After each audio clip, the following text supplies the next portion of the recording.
Imagine dialing 000 in a life-or-death moment and hearing nothing. No connection, no dispatcher, no reassurance, just silence. That silence, in some cases, turned out to be fatal.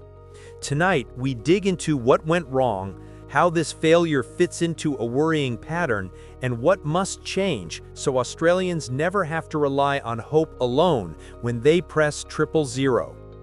On a recent Thursday, a network maintenance action at Optus, reported as a routine upgrade, led to a serious technical failure that prevented hundreds of emergency 000 calls from completing across parts of Australia.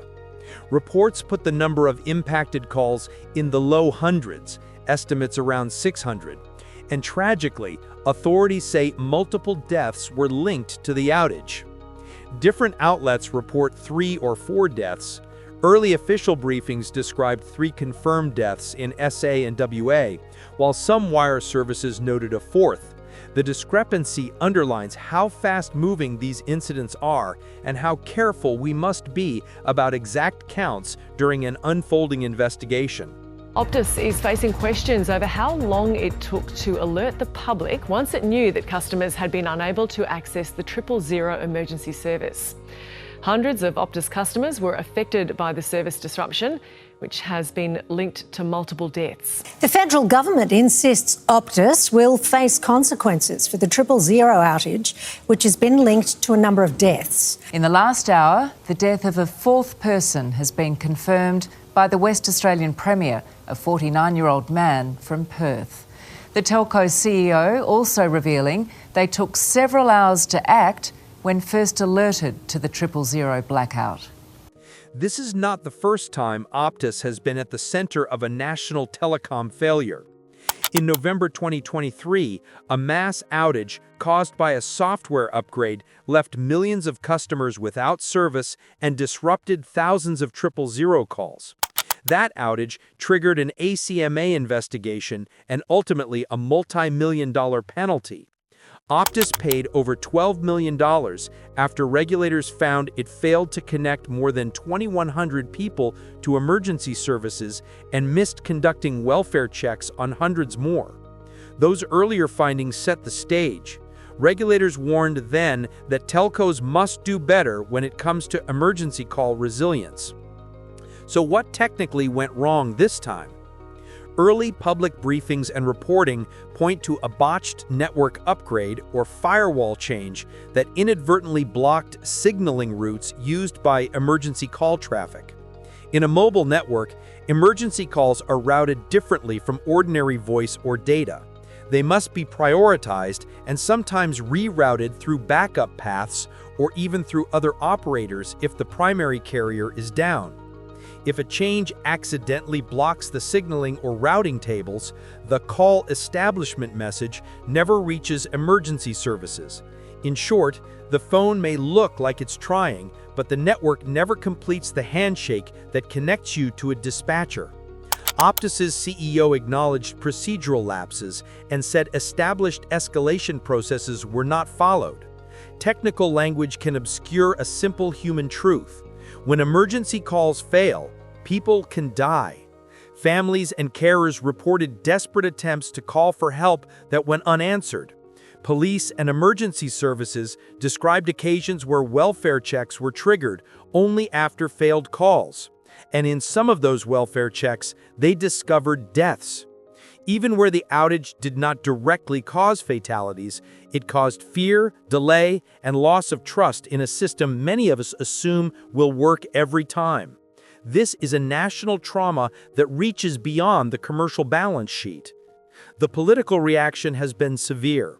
The Prime Minister called the outage completely unacceptable, and the Communications Minister warned the company would face consequences while regulators opened inquiries.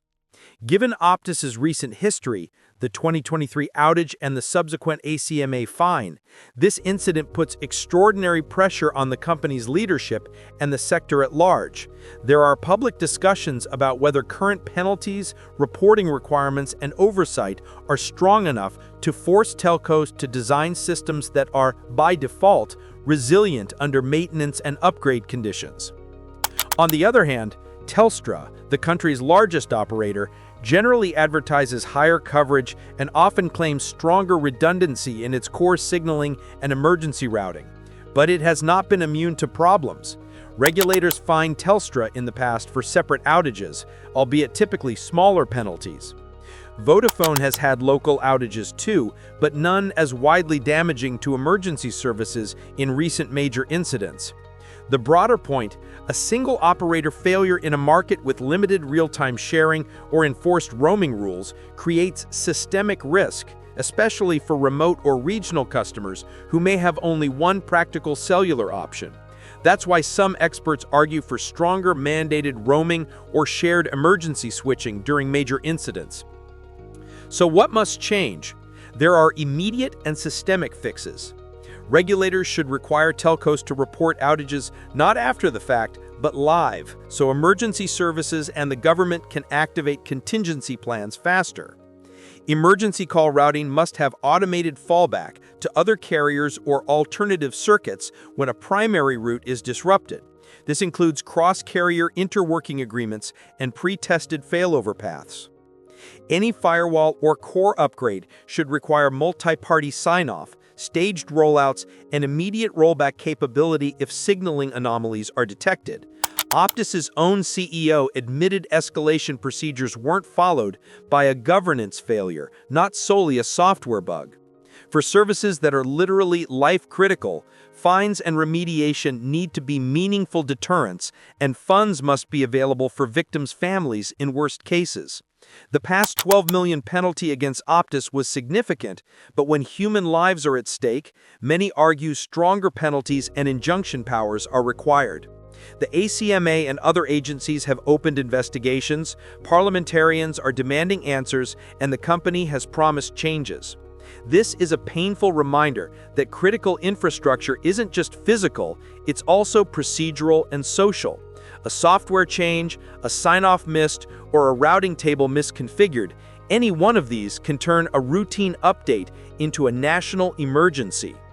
Australians deserve a communication system designed so that when someone presses 000, a voice always answers. That's the measure of a modern, responsible telecom.